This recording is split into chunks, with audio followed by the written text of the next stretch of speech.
Hey everyone, Will here. Today I'm super excited because I get to drive a Tesla P90D for the first time. Now, that's something I've been looking forward to doing for a very, very long time, since they first came out. And you know, I've driven a lot of really, really cool cars, you know, albeit at low speed. I've driven a LaFerrari, I've driven a Diablo SV, I've driven what else I've driven? A Ferrari F40, Porsche GT3 RS, you know, all kinds of really cool cars. But driving a Tesla is like taking a step into the future rather than the past, and you know, it's something that I'm really excited about because I have no idea how to drive it. I have no idea what to expect out of the car, and you know, I've watched the same videos that you guys would have on YouTube showing the launches and, you know, showing how quick it is in a straight line, but there's really not a whole lot of information out there about what it's actually like to drive both as a daily driver and as a performance car.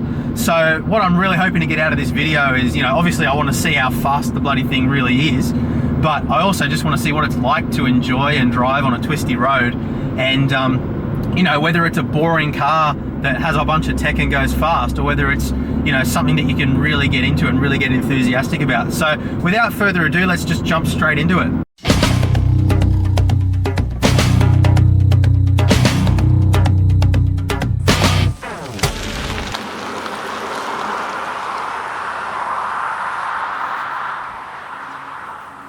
Neutral, drive. It doesn't make any sound.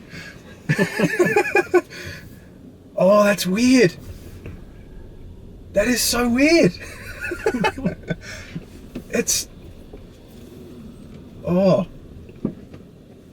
doesn't feel right. Having no... It will once you start driving. Yeah. It's really, it's a really smooth, progressive throttle response, isn't it? Like, it's so much smoother than you would ever get in a petrol car. And it's so quiet. Last time I was in a car with Rob was about 10 years ago, and that was a, 480 kilowatt XR6 turbo. Yeah, it was an XR6 turbo. Yeah, and I think that was probably at the time the fastest car I'd ever been in, by far. And Rob's delivered the goods again with probably the fastest car I've ever been in since, which is pretty remarkable when you think that, you know, I've driven LaFerraris, Ferrari F40s, you know, all that kind of stuff, and you know, you jump in something like this that just, you know, you don't get in it, it doesn't scream sports car, but yet it can do everything that those cars can do and more. So I guess one of the things that I'm really interested in is just seeing what it drives like through a nice twisty road as a performance car, because all the reviews that I've seen and all the drive videos are all just, oh yeah, it's fast in a straight line, you know, or look how quick it launches, it's, you know, an 11-second car, whatever, but nobody actually talks about what it's like to drive it just on a twisty bit of road. So yeah, I mean, you know, as we talked, the whole floor is the battery. Yeah, so the center of gravity is really low. The center of gravity is low, and it's 2.2 ton car. Okay, so it's not actually that heavy. I kind of imagined it to be heavier than that. So it's kind of like, what's that? It's like a ton more than it's only probably about 500 kilos more than an equivalent sized regular petrol car. But the weight distribution is all even across the chassis rather than all being in the front or all being in the rear. That's right. So it's more well balanced, I suppose. I'm just looking down at the dash here, you know, seeing the cars in front of you mapped in real time, and not just line of sight either. It's actually mapping the position of the car in front of the car in front of me, and doing a bloody good job of it too. That's amazing. I love the sounds it makes too. Yeah, that's the regenerative braking sound that you hear there. Like a little chirping sound. And how's the steering feel? So you can actually adjust that. That's in sports mode currently. Right, okay. Yeah, but you can adjust that. So when you say you can adjust it, how much adjustability do you have? Like, just press it actually. Go to controls, bottom right. Yeah. Driving. There's so much stuff you can do. And there you go, steering mode, comfort, standard, and sport. Right, okay, so you can't actually physically adjust it, like, you know, in terms of parameters, it's just different modes that you can select. Yeah, that's right. Yeah, okay. So we'll go comfort. Oh yeah. Oh wow, that's a huge difference. That's more difference than there is in the BMW. Because the BMW has the same kind of sports and comfort modes, but... Yeah. I always drive it in sport mode. Yeah, I was going to say, why would you drive it in this mode when you can drive it in sport mode? It's kind of... In comfort mode, it's pretty sloppy, to be honest. Like, it's comfortable, but it feels like it's not only adjusting the weight, it's adjusting the ratio as well, by the feels of it. Like you have to turn it further to get the same amount of adjustment. So we'll put it in standard. It's a little tighter. It's funny because you don't get that feeling of power underneath your foot that you do with a petrol car until you, but then you kind of do as well. It's weird. You know, you're not feeling boost building up or anything like that. It's just there. It's instant. Yeah, it's the instant torque. Yeah, that's the. There's no labouring or anything like that either. It's straight into it. I just love how it has a little button there that says insane mode. But the steering's really nice and precise, and there's not a whole lot of body roll in it. And I'm assuming we're in standard. I mean, it's got the adaptive height air suspension as well, but we're in a nice low setting at the moment. It'll probably be in the standard setting, I think. Okay, yeah. It automatically goes in the low when you hit 160 k's, obviously. 160. Yeah. I mean, you can manually set it if you right. want. Just click on suspension. Where's that? There, yep. Suspension. Okay. So did you have any buyer's remorse at all after spending so much money on a car, or was it just like straight away, oh yeah? No, I didn't. You didn't? No, I didn't have any remorse. No. It took me, I mean, I found out, I first heard of Tesla probably in 2014. Yeah. Maybe 2013. My cousin sent me a message on Facebook, says, hey Rob, check this out. And I was like, oh, okay. I thought, oh yeah, that's pretty interesting. And then I read up more about it and what it's capable of, and that it is a performance car, not just an electric Well, that's car. the thing, like, I mean, up until now, pretty much, I mean, other than a couple of the BMWs and stuff, but like all of the electric cars have been purely eco-focused in their marketing, at least. Yeah. Like you don't read about performance electric cars. No, that's right. And I think Tesla needed to do something like that to grab the attention and to convince people that it's possible. So. Yeah, and not only is it possible, but it's, whether you like it or not, this is what you're going to be driving in 30 years time. Yeah. Exactly. And then like I was saying, I read up about it, and then at that point I said, right, I'm going to buy this vehicle. Yeah. But it took me about a year to save up. Well, there is that. Yeah. But to really convince myself that to spend that kind of money. Yeah. Oh, it's all relative, but it's a lot. I mean, when you consider the other cars that you could get for that kind of money. I took the plunge and no regrets. No regrets. No regrets at all. All right, we've got a clear bit of road now, so if I get any speeding tickets, I promise I'll pay them. No, we should be all right. I'm not going to go nuts.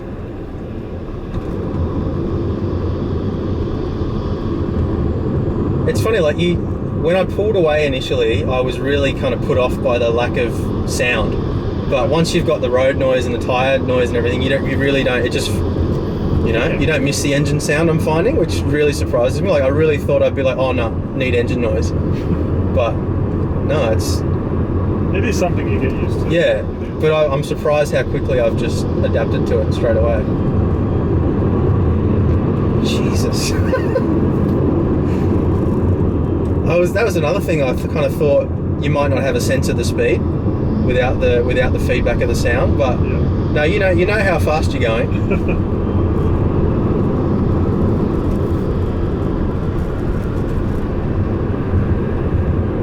And yeah, it's not disconcerting at all, kind of throwing it into a corner a little bit.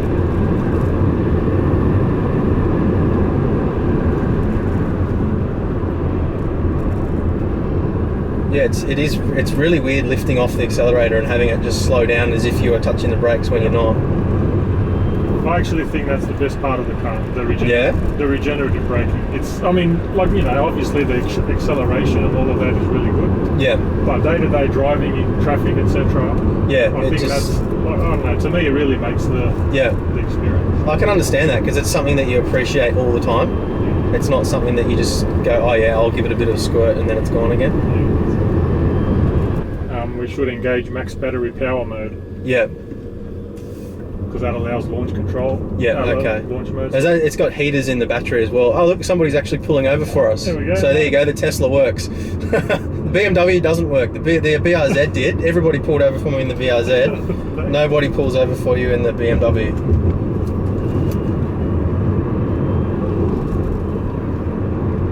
Yeah, I mean, like, as a performance car, this is fantastic. Like, it really...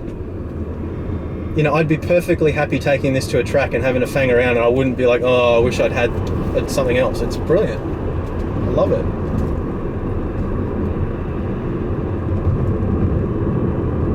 Might have to start saving up, I think. Alright, so we got a well-marked road here, so I might chuck it into autonomous mode and just kind of see what happens once we get around this bend. Yeah. So you should engage it on a straight. Yeah. On a straight. Yeah. So we'll wait until it's a straight bit of road. So is this long enough, or? I'll try it twice. Alright. Oh my god! It's actually saying put your hands on the wheel, so put your hands, yeah. And now you can let go of it. Okay, now it's disengaged. Yeah, so it's disengaged. Yeah. So and I understand if you do it again, if you don't obey it too much, then it will it'll say no, I'm kicking you out, and I won't let you do it again until you stopped and started again or something. That's right. Oh my goodness, that is so weird. But it's not as off-putting as I thought it would be.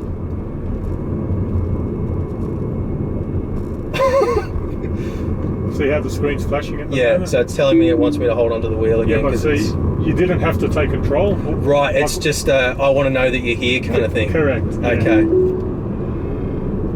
Yeah, so if you just hold the wheel, but don't grip it. No input. Yeah. Exactly. And then it should be fine, and it shouldn't give you those warning messages. Yeah. Accelerator, pedal press, cruise will not brake. Okay, that's fine. So if I take my foot off everything now.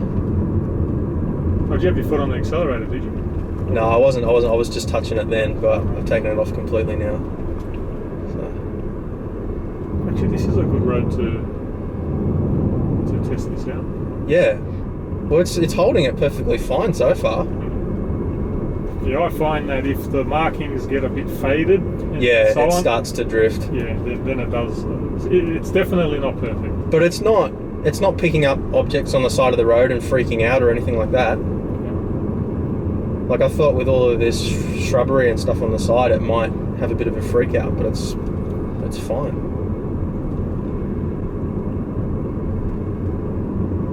So I guess I'm wondering, like, realistically, like if I've got my hands on the wheel, kind of what's the point of it though? Like, you know, like, I mean, it's not like I'm going to go up the back and have a coffee, you know. And it understands that it's a single lane road as well. Like this is a single lane piece of road that's just pointing one way with no oncoming traffic at all, and it's not on the display. It understands that.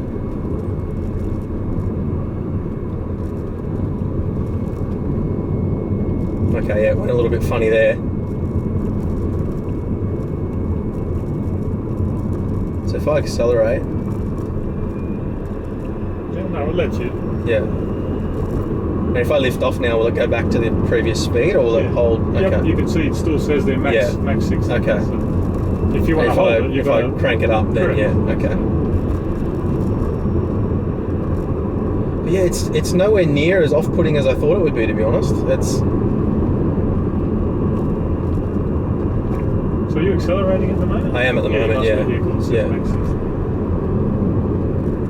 All right, so we've got a cyclist up ahead now. I'm going to have my hands on the wheel. Sure, this will be interesting. Yeah, let's see what it does. I'm ready to take over, that's for sure. No, it doesn't want to know. No. Okay, so don't try. I did actually detect the cyclist on the screen though. I could see a bike on the screen. Okay. But it was going to drive straight into him. So there you go. Don't go out the back and make a coffee if there's a cyclist in front of you, because you'll kill him. All right, good to know. So we'll do a bit more actual driving now. We've got a clear bit of road.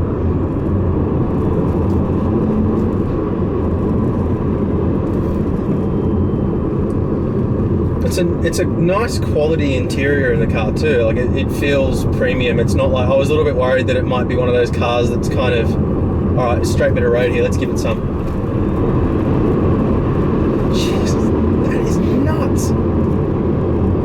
That is absolutely nuts. It's like an on-off switch. It just goes. And it almost, like, you don't even feel the acceleration. You look down and you're already going the speed.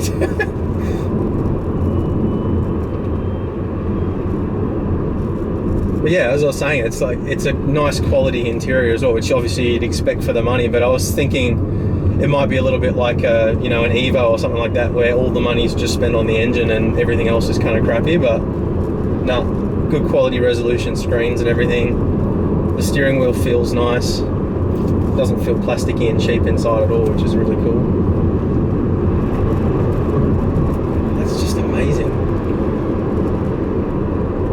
Yeah, it's funny, like it doesn't have the drama to it that a petrol car does at speed, but at the same time, because I guess because it's a novelty and because it's different, you get excited anyway.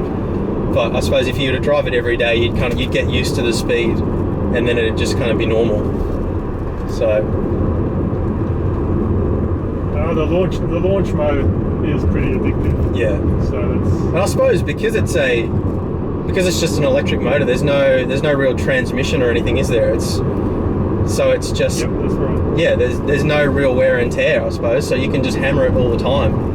Another thing that I'm noticing is that there's no noises inside the car at all in terms of rattles and things like that. It's really nice and clean, and I think it's the first car I've ever driven that doesn't rattle like crazy, and I love that.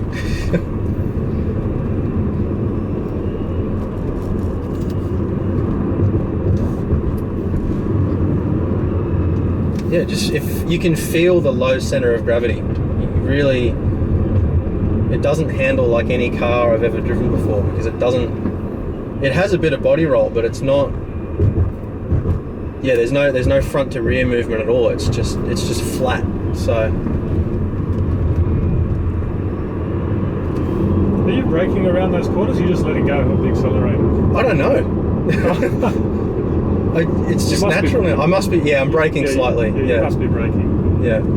So on the dash cluster, you can see it's a really sort of clean design, and it just shows you the information that's sort of, I guess, critical to what you're actually doing at the time. So if we're in motion, you'd see 2 lines on the dash there kind of showing what you're doing and any obstacles that are in your way. And then over on the left hand side, you've got all the other stats there. But then we go over to the main screen, and Rob, who's the owner of the car, is going to give us a bit of a run through what you can do here, because to be honest, it's the first time I've been in the car and I honestly have no idea. So I know we've got a little control button down here alongside our climate controls. So we press control there, and then over to Mr. Rob. Okay, so we've got a couple of menus, if you like, on the left-hand side here. So we start off with the sunroof. So it's a sunroof, or sometimes they refer to it as a moonroof. A moonroof, yeah. Well done, Will. So yeah, nothing really special there. You can control the level that it opens. So that's the sunroof. Then we got the next option, so suspension. Yep. So this is an air suspension, so it's the ride height is adjustable, and what it does is when you raise the car, it remembers the location that you raise the vehicle. So next time you come, for example, you're at a shopping center and there's a whole bunch of speed humps and you want to raise it, then the next time that you come to that same location, it automatically raises it. That is so cool, because I'd forget all the time and then scrape and then be like, oh crap. Yeah, it's pretty cool actually. That's awesome.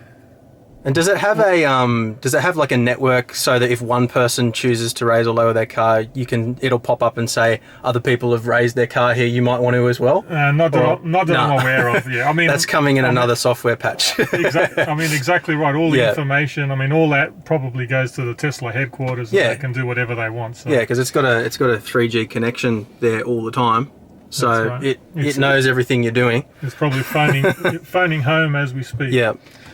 Okay, so here's some more interesting modes. So we're on the driving tab or option. So we got some steering modes, which we'll tested out earlier in the video. Then we've got the acceleration. So we've got sport mode and insane mode. So there's also another option in the Tesla range called ludicrous, which is one level up, which is not available. Costs an extra, what is it, $10,000 or something? 15,000, I think, Australian dollars. So we've enabled max battery power mode, and you can see there. So that's ready. So the batteries are at their optimum temperature now for maximum current offload. That's right. So we'll give that a bit of a go later on. What's creep? Slowly move forward when the brake pedal is released. Yeah, creep mode. With creep mode on, it's like a standard automatic vehicle. So when you let go of the brake, the car moves forward. Right. Okay. But because it's an electric vehicle, the standard mode when creep is off is you have to apply the accelerator. Yeah. So it's just for those people that, I guess, disconcerted by the electricness. Yeah, that's right. So okay. But really, you do get used to it very quickly. And that's what I found just driving it. Like within 5 minutes, I felt like I'd been driving it forever, which really surprised me because I thought that I was going to be really thrown by it. So. And then we've got regenerative braking. So when you let go of the accelerator, the motor goes. I think the motor turns into a dynamo kind of thing and charges the batteries back from. Correct. Yeah. So it tries to slow it slows the vehicle down, and you don't really have to use your brakes. Yeah. So it's like a parasitic load induced by the motors that then charges the batteries. That's right. Yeah. And then you only have to apply the brakes to come to a complete stop. Yeah. And I found when I was driving it that is really effective. Like you just general driving, you really don't need to touch the brakes at all until there's actually something you need to stop for. That's right. So that's cool. And then on the right hand side, so we've got you can turn off the traction control. Yep. So that's really for use in like if you're stuck in the snow or you're bogged or something, you can turn that on. The wheels will spin. Yep. And try to get out. Range mode is if we just click the eye here. So there you go.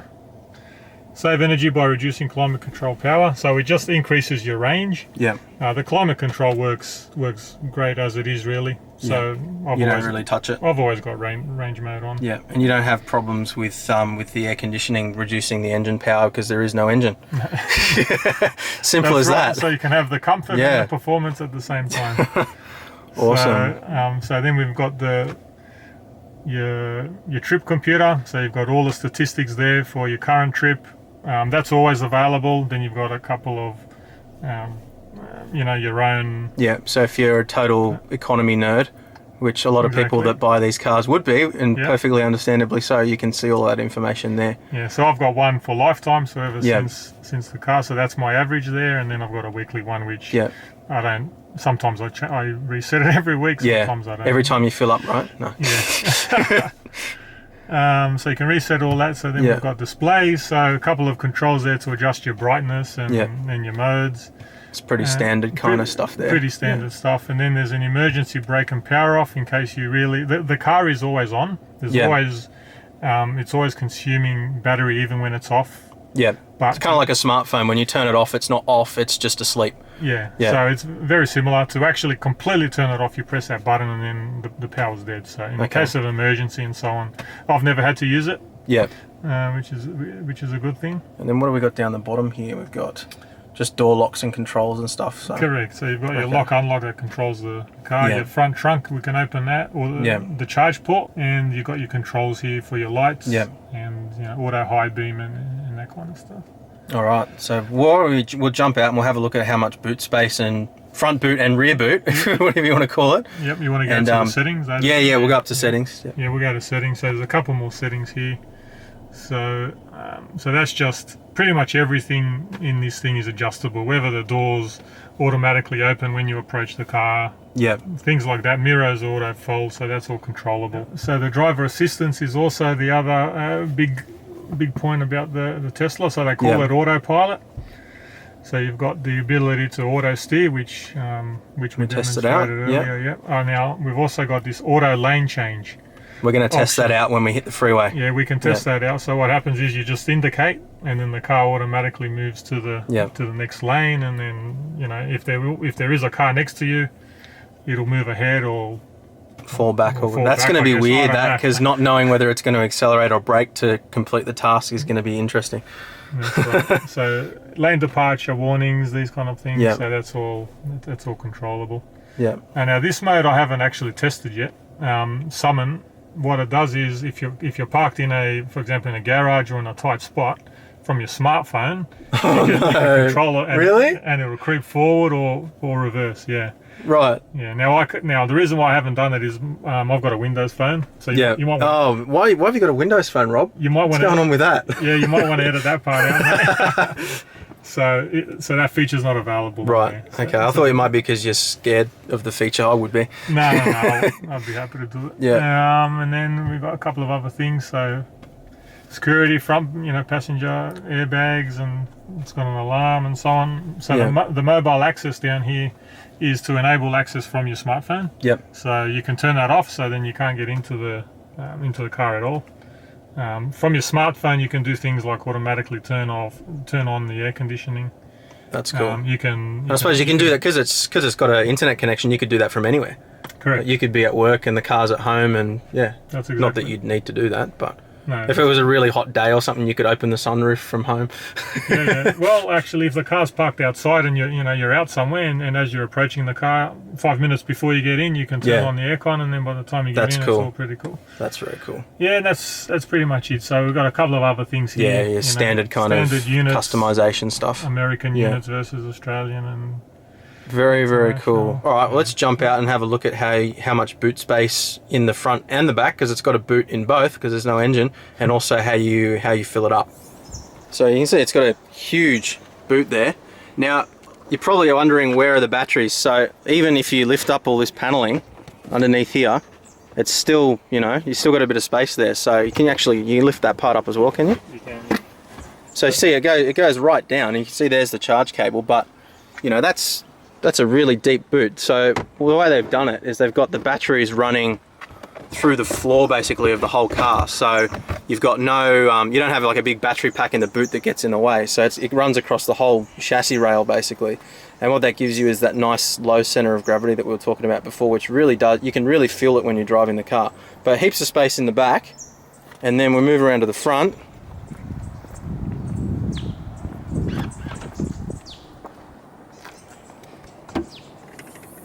And well, it's got all my stuff in it at the moment, but you can see there equally as much space in the front as well. So you got enough room for your backpack, anything else you might need to bring with you. So you can pack all your wife's stuff in the boot and all the kids and your stuff in the front basically. So let's have a look at how you charge it. Hold down the key for a bit, and then it opens up, and then that's where the charging connector is. Okay, so now obviously you've got the supercharger things that you can plug into at selected locations around the world, but how do you actually charge it at home? When you buy the car, Tesla provide a charger that you install. Yep, as in you actually install it in the house off like 3-phase power or something? That's right, 3-phase or single phase, so you need a qualified electrician of course to do that, and then there's a cable that you plug in, and away you go. And then you've got your charging cables under here. Yeah, so that's just some additional charging cables, for example. So you got your little smart module there to modulate the power and everything, and then you've got your 3-phase cable there. So you can see that's actually that's just a standard connector. 10 amp as well. Yep, so it's a 10 amp plug. Yep, you can plug it into any power point. Yeah, really. So you go to the shopping centre and plug it into their system, and you're not paying for the power either. So that's actually the connector there. Okay, that's almost exactly the same as what's on the LaFerrari. Almost identical. Very cool. Awesome. All right, I think it might be time to do some launches. Launch mode. Oh boy! All right, so we put our left foot on the brake and our right foot on the accelerator, and it engages. Oh, shift into drive. Yep. So we're in drive. Left foot on the brake. Launch mode enabled. All right. So then we just plant it and we go. Ready? 1, 2, 3.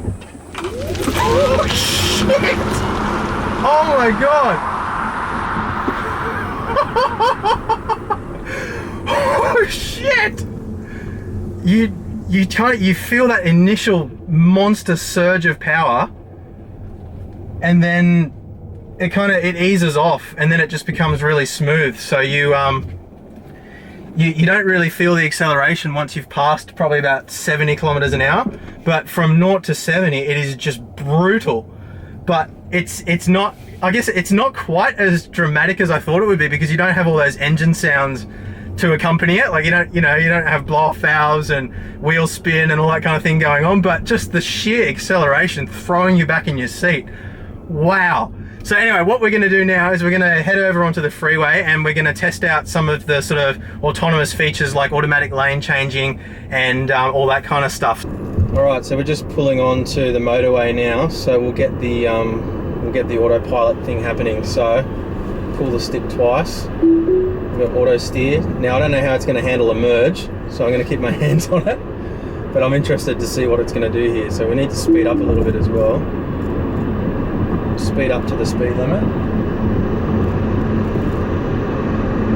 So we don't actually have to merge, but you don't have steering. Oh yeah, tap it twice. There we go. Keep your hands on the wheel. Alright, kept my hands on the wheel. So we're full autonomy now. It's doing everything. So oh, okay, that is weird at speed. It was less freaky going slow. At speed, it's quite disconcerting. What do you do when you're using this mode? Do you just sit here with your hands on the wheel and just kind of look around, or like? Yeah, I do keep my hands on the wheel. Yeah. But to be honest, I don't drive that often with the auto steer function. Just the radar. Just the radar one. Yeah. Because yeah, I haven't had to give it any input at all yet. It's just doing its thing. So we got a car there, we got a car here. We'll indicate. Oh, I got my hands on the wheel. Oh, it's changing lanes. Okay, that worked. You got to turn the blinker off. Okay, so you have to manually turn the blinker off. Okay. My BMW, you don't have to turn the blinker off manual. What is this?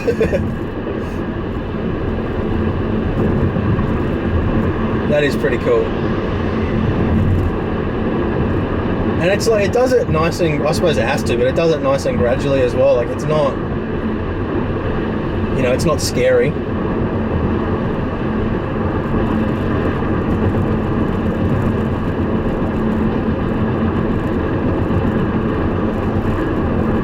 But yeah, I haven't had to put any input on the steering at all. I'm just holding it and it's just doing it. So, I mean, the lanes here are pretty faded, so we're just coming up behind a slower car now. So, indicate. Got somebody coming up behind me, but that's okay. And it does it pretty much straight away as well.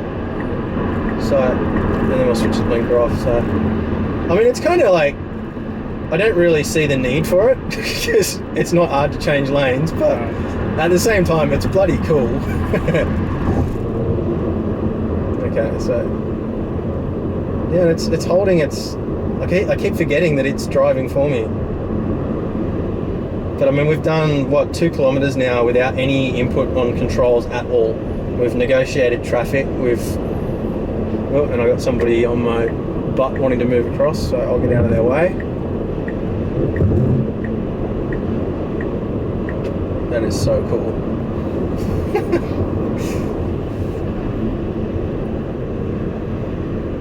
Did you find that everybody looks at the car when you're driving in traffic as well? Like, everybody's, what's that? Yes. Yeah. Yeah. No. Everybody checks you out. Yeah, it's not uncommon actually. Probably about once a week, someone's taking a photo even or a video. While they're behind. I think the number plate probably helps that as well. Yeah. Attracts a bit of attention.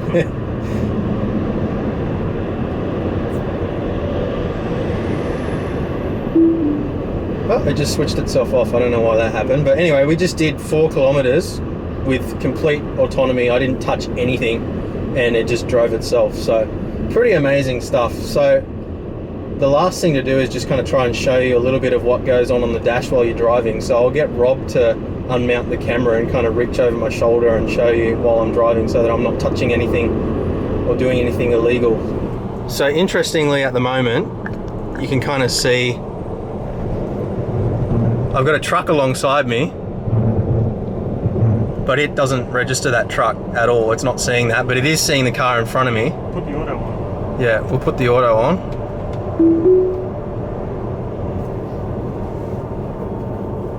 So it's maintained a safe distance to the car in front of me. Oh, then now we see the truck. So you can see there's a truck there, and what you're seeing on the screen matches exactly what's going on in front of me. So it's pretty cool. I mean, like, in a sense, why would you need to look at the screen when you've got it right in front of you? But it's cool. I guess it's kind of, it's almost a psychological thing because it's showing you that it knows what's there. So you kind of trust it, I guess, a little bit more to do what it's supposed to do because it's there in front of you. So I'm going to change lanes again and you'll see. So it accelerated a little bit and then disengaged because I pulled on the steering wheel. But yeah, I mean, it's really smooth and it's not really disconcerting at all. So Yeah, I guess the overall impression is I thought that I was going to be freaked out by this, and I really thought that it would be scary as hell. But actually driving it, it does instill trust pretty much straight away. So yeah, fantastic. All right, so that's the P90D. Overall impressions, it's an absolutely incredible car. Like, it's so smooth, it's so capable in every regard. You know, it's a fantastic car to drive as a performance car on a twisty road. It's beautifully comfortable in traffic, on the freeway. You know, it does everything for you. But I guess the thing that surprised me the most is that, you know, I was pretty critical of the autonomous features, that kind of thing. I was scared by it.